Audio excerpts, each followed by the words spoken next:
কেমন আছো সবাই? আজকে চলে এসেছি আমাদের এখানকার একটা বিখ্যাত দোকানের মিষ্টি নিয়ে। হ্যাঁ, মিষ্টির ভিডিও।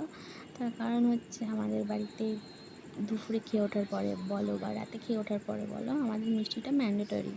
তো যাই হোক, এখানে আমি আর আমার বরমশাই চলে এসেছিলাম মিষ্টি নেওয়ার জন্য।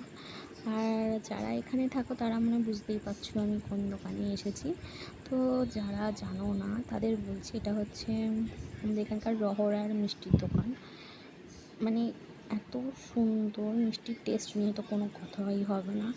আর ডিজাইনগুলো বলো, এত সুন্দর সুন্দর শেপ, আমি দেখে জাস্ট বলে না ক্র্যাশ খেয়ে গেছিলাম। তো যাই হোক, বাড়িতে নিয়ে আসলাম। বাড়িতে নিয়ে আসার পরে সব দেখছিলাম সাজিয়ে কীরকম লাগে কি কীরকম লাগে না। তো দু রকমের মিষ্টি নিয়েছিলাম, একটা হচ্ছে ওরকম গোল টাইপের আর একটা হচ্ছে এরকম সাজ টাইপের পিঠের মতো।